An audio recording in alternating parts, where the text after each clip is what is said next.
Bismillahirrahmanirrahim. Assalamualaikum warahmatullahi wabarakatuh. Bismillah, alhamdulillah, salatu wassalamu ala rasulillah wa ala alihi wa sahbihi wa mawalah. Alhamdulillazi anzala bi ni'matil iman bi syahril ramadan bi syahril mubarak bi syahril quran allazi khalaqal mauta wal hayata liyabluwakum ayyukum ahsanu amala. Qala Allah ta'ala fil Qur'anil Karim, a'udzu billahi samil 'alim minasyaitonir rajim. Subhanallah wa man ahsana minallahi sibqah wa nahnu lahu waqa'idun. Bapak dan Ibu jamaah as-shaimin as-shaimat yang dimuliakan Allah Subhanahu wa taala, alhamdulillah pada malam hari ini, malam ya sebagian disampaikan malam ke-23 ya, malam ganjil. Insyaallah mudah-mudahan kita diberikan kekuatan kesehatan Allah untuk bisa menyempurnakan ibadah satu bulan di bulan Ramadan ini. Kita mampu bahwa Ramadan adalah sesuatu yang sangat besar, jadi jamuan dari Allah. Jadi kalau biasanya kan kita menjamu tamu, ini Allah berikan jamuan kepada kita dengan berbagai rangkaian amalan-amalan ibadah. Sehingga para ulama menyampaikan sungguh rugi ketika Allah memberikan sebuah jamuan yang khusus, yang sangat mulia dan agung, tidak dioptimalkan atau dimanfaatkan secara optimal oleh kita sebagai orang mukmin. Karena apapun kebaikan sekecil apapun selama ibadah bulan Ramadan itu sungguh luar biasa di hadapan Allah bernilainya. Dan yang utamanya yang perlu kita tafakuri, hadis Rasulullah menyampaikan ruba min shaimin lailasahu ilaisalahu illal ju'i wal 'atas. Betapa banyak orang yang melaksanakan ibadah saum, kata Rasul, tapi tidak ada yang diterima atau tidak ada yang didapatkan kecuali lapar dan dahaga. Artinya bahwa Ramadan itu bukan hanya sebatas itu. Para ulama menjelaskan tidak sebatas itu. Ada sesuatu yang sangat besar dan sangat tinggi bagi umat Islam, umat Rasulullah, orang mukmin. Termasuk salah satunya adalah Ramadan bisa meningkatkan kecerdasan diri kita, kecerdasan di dalam mensikapi kehidupan ini. Biasanya kan sebut orang cerdas itu, kata Rasul, orang yang dia senantiasa menyiapkan dirinya untuk bekal hidup di hadapan Allah. Salah satu indikasi orang cerdas itu orang yang di dalam sikap hidupnya adalah hati-hati. Hati-hati, tidak mau melakukan satu perbuatan yang menyelisih atau bertentangan. Karena Allah sendiri menyampaikan perbedaan kita dengan makhluk yang lain. Allah sampaikan dalam surat At-Tin, walaqad khalaqnal insana fi ahsani taqwim, bahwa kita itu lebih mulia, lebih baik dari makhluk yang lain. Dan ada yang kita kenal secara umum bahwa Ramadan bisa meningkatkan kecerdasan kita itu dengan pembinaan Ramadan ini. Ma'asyiral muslimin jamaah rahimakumullah, kita dituntut atau dibenahi kecerdasan kita di dalam nilai-nilai intelektual, atau dalam bahasa Islamnya adalah kecerdasan akliyah, saqofah. Yang ini menjadi satu landasan berpikir kita bahwa umat Islam itu mampu menganalisa, memahami, cerdas di dalam berpikir, cerdas di dalam memahami pesan-pesan Allah dan Rasulnya, sehingga ini menjadi pijakan apa yang dipikirkannya menjadi bagian dirinya untuk bisa memberikan kontribusi yang terbaik. Jadi dengan ibadah Ramadan kita kan dituntun untuk bisa membedakan mana hal-hal yang dihalalkan, mana yang diharamkan. Jadi tidak serta-merta dengan asal keinginan diri kita di dalam berpikir. Makanya orang mukmin itu orang yang dia ketika dia berucap atau ketika dia bersikap sungguh sangat hati-hati. Sehingga Rasul menyampaikan kepada kita, man kana yu'minu billah qul wal yaumil akhir qul khairan aw liyasmut. Kenapa? Karena di dalam dirinya ada sebuah sikap merasa dan satu rasa bahwa apa yang dia ucapkan, apa yang kita lakukan itu akan diminta pertanggungjawaban Allah Subhanahu wa taala. Ya, sehingga tidak ada yang dipikirkan bagi atau di dalam benak atau akal seorang mukmin itu bagaimana dia bisa memberikan manfaat kepada orang lain.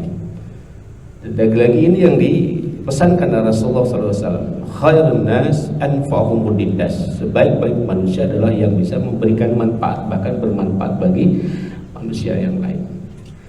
Tidak, maka dia berpikir bukan mencari keuntungan untuk pribadi, tapi bagaimana menyelamatkan diri, agama, dan kehidupan ini. Itu yang dicontohkan oleh Rasulullah SAW. Apa faktanya? Kita lihat ketika Rasulullah SAW mengajarkan mengenalkan Islam, maka yang ada di dalam pemikiran para sahabatnya, Abu Bakar As-Siddiq, Umar bin Khattab, bagaimana menyebarkan nilai-nilai kebaikan ini kepada orang banyak. Sehingga ini yang dipikirkan, bagaimana dia bisa memaksimalkan segala titipan yang diberikan oleh Allah itu menjadi sebuah nilai kebaikan. Jadi senantiasa itu pola berpikir yang membangun, yang memberikan pola pikir yang positif. Sehingga ketika seorang mukmin bisa berpikir positif, maka seorang psikolog mengajarkan bahwa itu akan memberikan energi untuk terus menerus dia, apa yang bisa saya berikan untuk orang lain, apa yang bisa saya berikan untuk bermanfaat orang lain, bukan apa yang bisa saya ambil atau apa yang bisa saya manfaatkan, tapi derma apa, kontribusi apa. Dengan inilah maka Allah memperkenankan kita, membimbing, menuntun menjadi orang-orang yang cerdas. Dan para sahabat Rasulullah SAW sendiri, satu faktanya adalah orang-orang yang cerdas di dalam menjalani kehidupan. Jadi satu mengontrol di dalam setiap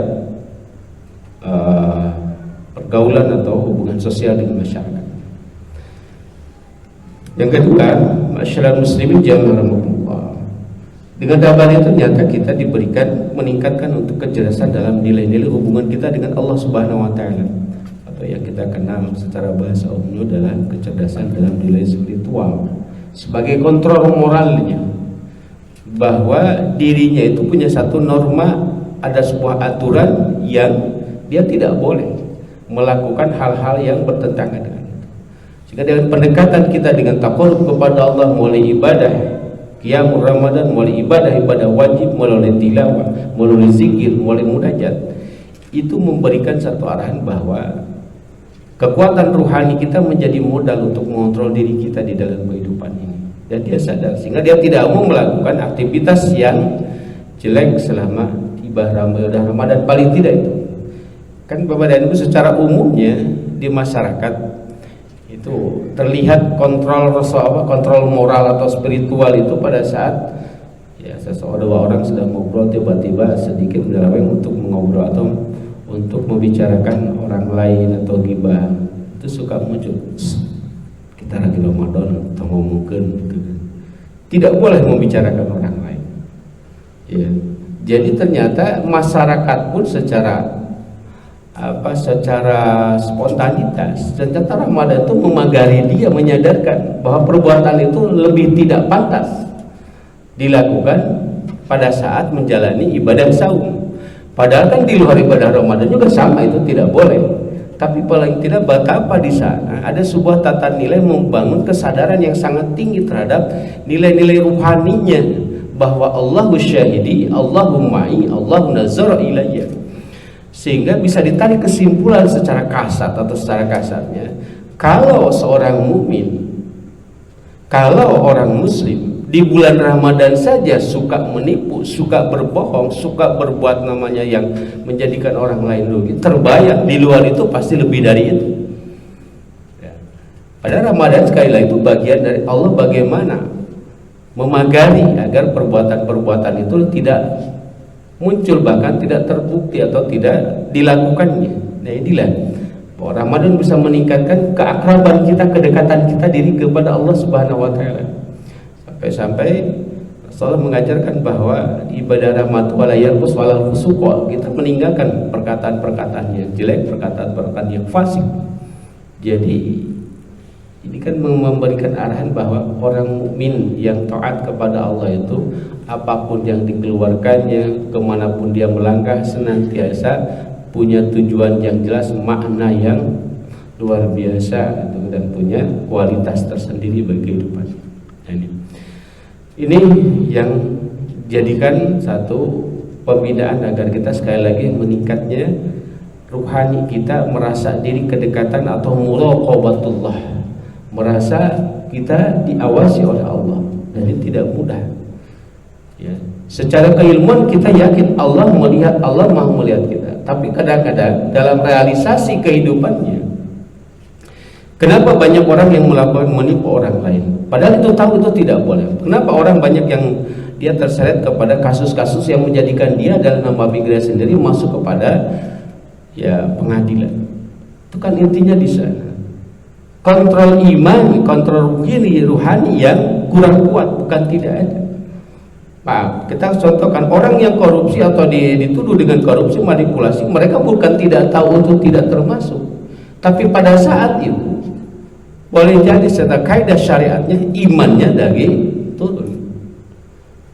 Kan beda ketika seorang pemuda yang diminta untuk namanya dia menjual dombanya kepada Khalifah Umar bin Khattab, dia menjabat cukup. Sekarang kan tidak siapa-siapa kecuali engkau dengan aku, kata Khalifah Umar. Tapi apa jawab pemuda itu?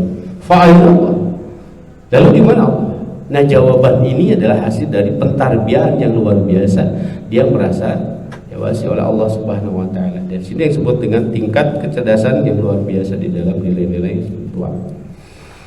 Yang terakhir, nah ini adalah bahwa dengan Ramadan kita itu adalah lebih ditingkatkan dalam kecerdasan sikap mental kita, di mana kita berperilaku menjalani kehidupan ini bagaimana pada saat kita dibina oleh Allah Subhanahu wa taala, merasakan sesama saudara kita yang kesulitan dan kesusahan di dalam menyediakan sandang dan pangan, kebutuhan kehidupan sehari-hari, mereka bergelut, mereka berjibaku, sehingga seringkali banyak saudara-saudara kita karena alasan mencari kehidupan keluarganya, kehidupan dirinya dan kehidupan sanak familinya, dia harus mengorbankan sedikit banyaknya dalam meninggalkan apa yang disuruh oleh Allah Subhanahu wa taala.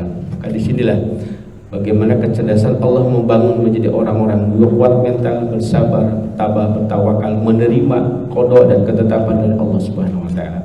Untuk itu mudah-mudahan dengan Ramadan ini menjadikan kita sebagai umat Islam yang cerdas di dalam kehidupan dan bisa berkontribusi untuk kebaikan dan syiar Allah, syiar Islam dimanapun kita berada dan jadi apapun kita.